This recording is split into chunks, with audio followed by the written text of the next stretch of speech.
Bien, les contábamos que a 100 aumentó el número de muertos y más de 4.000 los heridos por estas gigantescas explosiones que afectaron ayer a Beirut. El gobierno del Líbano ha informado que más de 2.700 toneladas de nitrato de amonio que estaban en un almacén fueron la causa de estos estallidos que dejaron un panorama devastador en la ciudad puerto, precisamente a causa de la onda expansiva. Siguen las labores de búsqueda, de rescate en esta zona de tragedia, y queremos conversar con una auditora de ADN que nos contactó vía WhatsApp y que está precisamente en el Líbano desde diciembre, varada producto de la pandemia. Ángela Tarraga, a quien ya tenemos en línea. Ángela, ¿qué tal? Buenos días. Hola, ¿qué tal? Buenas tardes desde el Líbano. Sí, Ángela, a ver. ¿Me escuchan? Sí, te escuchamos súper bien. Ángela, primero cuéntanos qué pasó, cómo está la situación allá, qué es lo que se está diciendo a estas horas, si nos puedes actualizar el número de personas muertas. Nosotros contabilizamos, según lo que se ha dicho, 100 personas muertas y 4.000 heridos. ¿Qué sabes tú? A ver. Exacto. A ver, haciendo un seguimiento de las noticias por la televisión local, por los dos medios principales de información, exactamente las labores de rescate continúan hasta este momento. Yo creo que en las próximas horas se va a elevar el número de fallecidos y el número de heridos también quizás aumente. Todo esto debido a que no se maneja una cifra real, porque todavía hay mucha cantidad de escombros. Yo estoy aproximadamente a 20 minutos de Beirut y la onda expansiva fue demasiado fuerte, fue muy, muy, muy fuerte realmente. Ángela, eso nos interesa conocer. ¿Dónde estabas tú exactamente ayer a la hora que se producen estas explosiones y sobre todo la mayor, la que más impresionó, que generó esta suerte de hongo, de agua condensada allí, una nube blanca, sí, pero que en una fracción de segundos se disipó? Impresionante. Esos 20 minutos que nos relatas, ¿qué distancia significan y cómo lo viviste tú? ¿Hubo algún efecto en el lugar donde estás? ¿Destrucción, por ejemplo? A ver, yo me encontraba revisando noticias, eran las 6:30 de la tarde, aprox, hora local. Estamos en verano, tenemos en este momento alrededor de 30 grados, casi lo mismo ayer, y era una tarde normal. De repente, de la nada, fue un estallido, una onda sísmica con mucho, mucho ruido, y casi en simultáneo vino la segunda.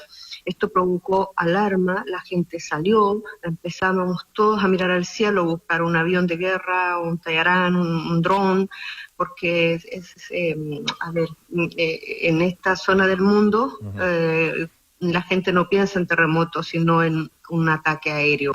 Sin duda. Y bueno, daños estructurales no, en esta zona no. Pero estamos en el borde costero, hay restricción en este momento para ingresar a la playa por más o menos 3 a 5 días hasta que se disipen los residuos tóxicos, porque esto ha sido de una magnitud desastrosa. El puerto está destruido, es decir, ningún tipo de container de mercadería va a ingresar a Líbano, a Beirut. Esto claro, es otro problema aún más para la economía ya frágil y débil de este país. Eso va a dificultar, Ángela, todos los abastecimientos, sin duda. Ese es uno de los temas que ya ayer se empezó a anticipar porque es el principal puerto del país y toda esa zona está absolutamente devastada. Pero ¿se percibe a esta hora, por ejemplo, ya viviendo ustedes, como tú nos decías, una nueva tarde, casi 24 horas después de estas explosiones? ¿Se percibe algo en el ambiente? ¿Hubo ayer o se percibe todavía hoy algún olor? ¿Se percibe de alguna manera la toxicidad en la atmósfera? A ver, yo subiendo la azotea, estoy relativamente, como te digo, a media hora. Se ve una bruma sobre la ciudad, sobre Beirut, que es más allá de lo habitual de la contaminación. Yo deduzco que es por el grado de de amonio que hay en el aire todavía. Si bien el ministerio habló, por favor, salgan a la calle, solo si es necesario y con mascarilla de protección doble, o sea, una por el COVID, otra por el amonio, etcétera, pero de preferencia no salgan porque hay restos de ventanales que están pendientes en el aire, hay restos humanos todavía sin retirar, hay construcciones que están tambaleando y que en cualquier momento van a colapsar, y hablo también de edificios, hay cuerpos atrapados en los altos pisos de edificios. Entonces esto es realmente, ayer en la noche se hicieron tareas de rescate. Toda la noche ambulancias iban y venían hacia Beirut, por aquí, por la autorruta. Yo la tengo a 10 minutos. Yo salgo, camino 10 minutos y estoy en la autorruta. Sí, Ángela.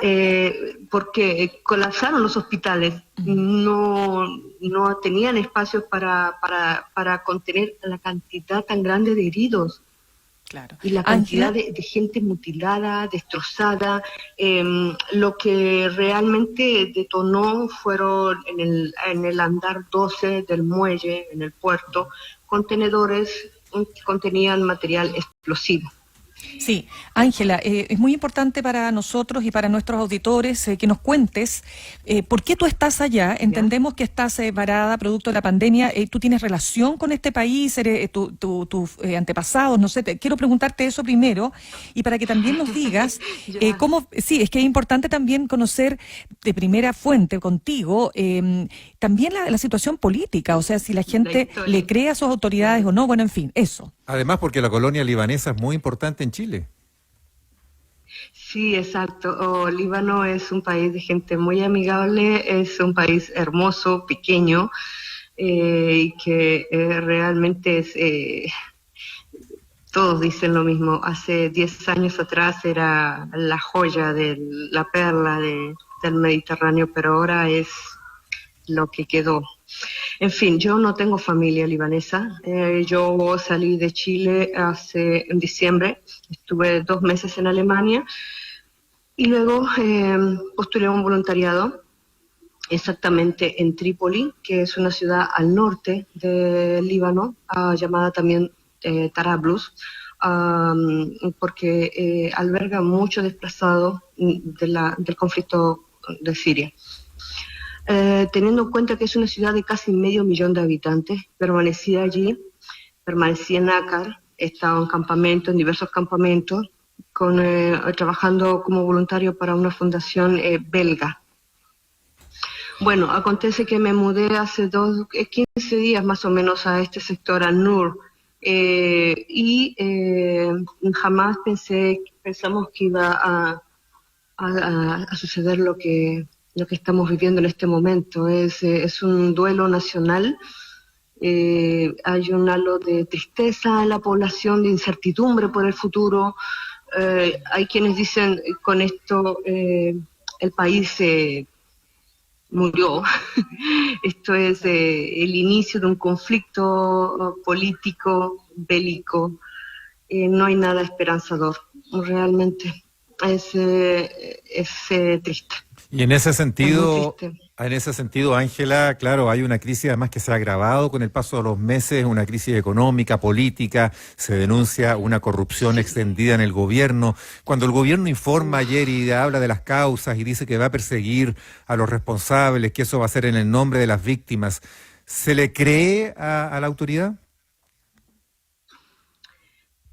Bueno, es un poco comprometedor decir esto, pero si bien los grandes medios de comunicación informan acerca de un hecho, una tragedia casual por la explosión de bidones de gas, material inflamable por las altas temperaturas del verano, eso, a Vox Populi, eso es bien conocido que no es verdad aquí en el Líbano. Esto fue intencional.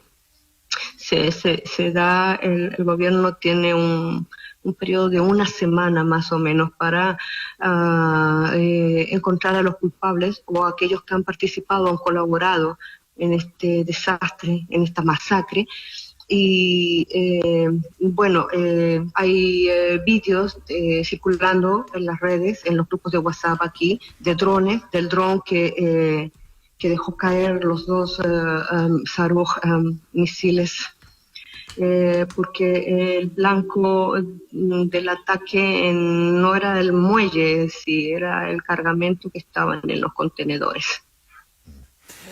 Bueno, son eran temas que explosivos, eran armas. difícilmente... Por eso, básicamente, esto es una tira y afloja entre Israel y grupos políticos que no van a ceder, y lamentablemente el Líbano está en el medio. Sí, pues, y además Ángela, ¿tú vuelves a Chile? Sí, Ángela, ¿tú vuelves a Chile en algún momento? ¿Cómo está tu situación? Yo quisiera volver. Arica está nuevamente en cuarentena. Tengo a mi madre, a mi hermano allá. Sí, quisiera volver, pero los vuelos están con un precio muy, muy elevado. Así que voy a esperar un mes más hasta terminar con calma todo esto, porque entre paréntesis, las conexiones en Europa están muy caras, y además es muy difícil armar una conexión hasta Sudamérica. La única aerolínea alemana hasta este momento que está sí o sí funcionando es Lufthansa, la otra es Air France y así, pero la mayoría de los aeropuertos están cerrados en Sudamérica, y a fin de cuentas el nivel de contagio es similar. Es decir, aquí es mucho menor. Ayer se registraron 200 casos en un día solamente. Claro. Es mucho menor que en Chile, pero hay corona aquí o en cualquier parte. Exacto. Así que a veces es mejor mantener la calma y estar ahí. Sí. Esperar a que pase un poco la tormenta. Exacto. Pero puntualmente con la pregunta en el ámbito político, la gente... Hay una división interna. Hay quienes sí creen en el presidente y hay otros que no, que dimiten, que no creen en absoluto, que lo que quieren es definitivamente que se erradique todo pensamiento extremista del país y que se libere. Pero Israel está ahí en la sombra, provocando todas las decisiones importantes. A ver, independiente de esto, si es interesante para ustedes el tema de la electricidad, nosotros estamos trabajando solamente con 3 horas a 5 horas de energía eléctrica que el gobierno provee a todo el país. Las centrales hidroeléctricas no tienen la capacidad para abastecer. Incluso de 220 el voltaje bajó a 160. Nosotros trabajamos con luz amarilla, no luz blanca. Cuando termina el tiempo de la luz del gobierno, entramos a trabajar con generadores, motores con diésel. Entonces sí tenemos luz blanca, pero apenas con 5 amperes, es decir, 2 enchufes o 3, no más. Y las calles están oscuras de noche, es cada vez más desalentador. Tenemos en este momento kilos y kilos de basura acopiadas en las calles porque no hay trabajadores de limpieza. Sí. No se les ha pagado, no sé, sales de una, entras a otra y entras a otra peor, que la verdad ya es una realidad muy, muy complicada. Tal vez podamos comparar con Venezuela por el nivel de inflación, porque 8.000 liras es $1, es realmente impresionante. $3 un litro de leche. Claro. Es una crisis económica total, con un fisco endeudado, con la corrupción extendida y con un Estado fallido en la práctica, lo que nos está relatando Ángela Tarraga. Queremos agradecer este contacto y todas las luces que nos has dado de la realidad que se vive en el Líbano, más allá de la horrorosa tragedia de ayer. Sí, muchas gracias, Ángela. Sí, bueno, vamos a estar en contacto. Les agradecería si ustedes nuevamente aperturan contacto conmigo, porque las tareas de rescate van a continuar. Estamos hablando de un área bastante grande que fue devastada en su totalidad. Entonces, con todos los problemas que significa que no hay frigoríficos, no hay energía, vamos a ver cómo hacen el reconocimiento de los cuerpos y todo eso, pero las cifras van en aumento. Y penosamente esto no, al Líbano pobre o rico como Estado no lo va a perdonar y va a tomar cartas en el asunto, eso sí. De todas maneras, vamos a estar en contacto, Ángela. Muchísimas gracias. Muchas gracias, Ángela. Sí, gracias a ustedes, estamos en contacto y bueno, gracias nuevamente. Gracias. Un abrazo.